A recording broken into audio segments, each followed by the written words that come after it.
Halo, Assalamualaikum warahmatullahi wabarakatuh. Perkenalkan, kami dari kelompok SDN Bangka 3 Kota Bogor akan mempresentasikan ruang kolaborasi topik 5. Berikut merupakan anggota kelompok kami yang terdiri dari 6 orang. Selamat menyaksikan.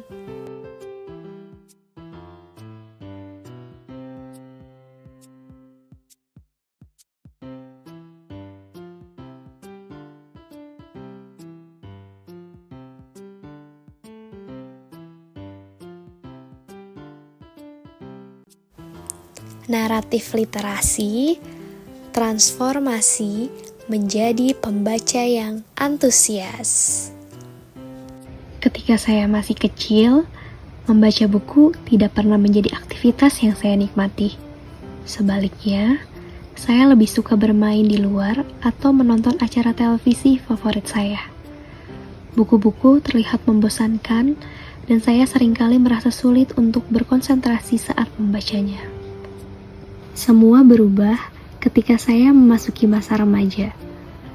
Ketika duduk di bangku kelas 1 SMA, suatu hari, saya secara tidak sengaja menemukan sebuah novel tentang petualangan di rak buku perpustakaan sekolah. Awalnya, saya tidak terlalu tertarik, tetapi saya memutuskan untuk memberinya kesempatan. Pada saat itu, dunia membuka diri bagi saya. Di sore hari, sepulang dari sekolah, saya mulai membaca novel tersebut. Dalam beberapa halaman pertama, saya terbawa oleh alur ceritanya yang berdebarkan dan karakter-karakter yang hidup. Saya merasa seperti berada di dalam cerita, mengalami petualangan bersama tokoh utama. Perlahan-lahan, saya menemukan bahwa membaca tidak hanya menghibur, tetapi juga menginspirasi saya. Setiap hari, saya menyempatkan waktu untuk membaca di antara kegiatan sehari-hari saya. Seringnya, pada malam hari ketika hendak tidur. Saya menemukan keajaiban dalam membangun dunia baru di dalam pikiran saya hanya dengan kata-kata di halaman-halaman buku. Terdengar sedikit berlebihan, tetapi memang seperti itu nyatanya. Dengan membaca, saya mulai memahami nilai-nilai yang lebih dalam, memperluas imajinasi saya, dan meningkatkan keterampilan berbahasa. Saya merasa bahwa membaca memberi saya kesempatan untuk belajar hal-hal baru dan melihat dunia dari perspektif yang berbeda-beda.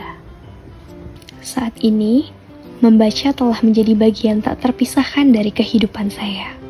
Sebagai seorang calon guru, saya berharap dapat menginspirasi murid-murid saya untuk mengeksplorasi dunia literasi dengan cara yang sama. Saya ingin membantu mereka menemukan kegembiraan dalam membaca dan memperluas cakrawala mereka melalui kata-kata.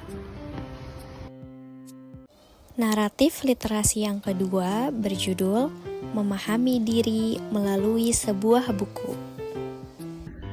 Di tengah kesibukan sehari-hari, banyak yang merasa terjebak dalam rutinitas yang membosankan. Itulah yang diri saya rasakan sebagai seorang mahasiswi di sebuah universitas. Pada saat itu, saya merasa hidup tidak mengalami kemajuan yang berarti bagi diri saya sendiri. Meskipun setiap hari selalu melaksanakan perkuliahan untuk memperluas ilmu pengetahuan, namun tetap ada kekosongan di dalam diri yang dipikirkan setiap malam. Suatu hari di sebuah mall, saat ingin membeli peralatan menulis di sebuah toko buku, di sana pandangan saya tertuju pada sebuah buku dengan judul Filosofi Teras, dengan cover yang dapat menarik perhatian mata dan dengan harapan dapat menemukan ilmu baru untuk dapat memperbaiki diri. Malam itu, saat mulai membaca buku tersebut, pada pengantar buku tersebut langsung membahas mengenai bahagia ala Stoa. Makna bahagia sebagai jalan menuju ketenangan jiwa. Seiring membaca bab demi bab, saya mulai memahami pentingnya mengenali diri sendiri terlebih dahulu. Buku tersebut memberikan panduan mengenai cara untuk memahami kekuatan dan kelemahan, serta memahami bagaimana cara untuk menerima diri sendiri. Saya mulai melakukan refleksi diri, menuliskan perasaan, dan journaling. Kegiatan ini sangat membantu saya untuk menyadari bahwa banyak hal yang selama ini saya abaikan dalam hidup. Buku ini tidak hanya berfokus pada pengenalan diri, tetapi juga memberikan strategi untuk mengatasi hambatan dalam hidup melalui pengelolaan pikiran.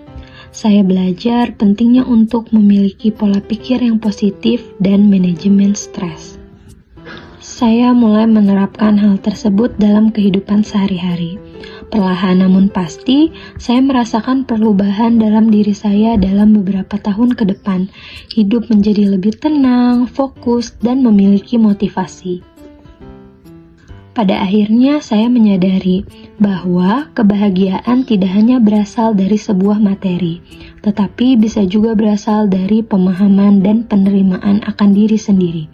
Buku ini telah membantu saya dalam menemukan arah dan tujuan hidup baru saat itu, yang dapat membuat hidup saya lebih berarti. Selain itu, saya dapat menjadi pribadi yang lebih percaya diri dan bahagia.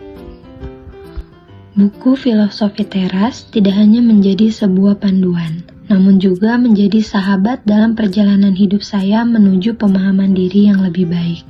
Melalui kegiatan literasi, saya menemukan kekuatan untuk merubah hidup dan mencapai sebuah kebahagiaan diri. Penilaian Observer Digital Storytelling. Di sini terdapat rubrik yang berisi kriteria konten video, penyampaian, dan kreativitas.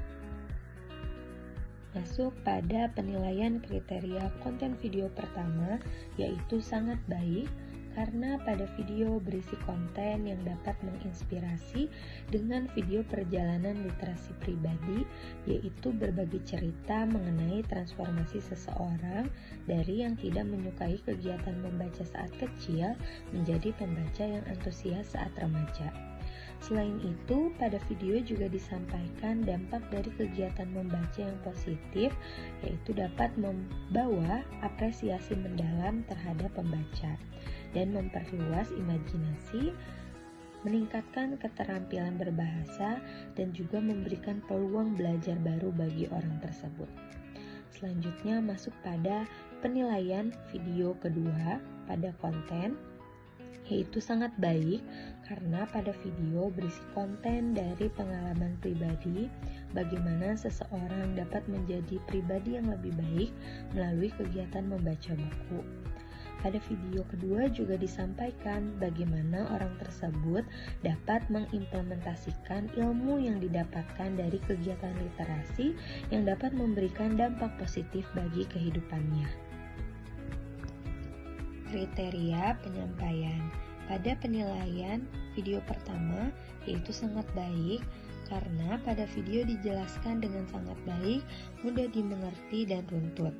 Penggunaan bahasa sangat ringan sehingga dapat memudahkan seseorang untuk mencerna isi dari video tersebut. Penggunaan suara di dalam video juga tidak terlalu cepat sehingga pendengar dapat menikmati alur cerita pada video yang disampaikan.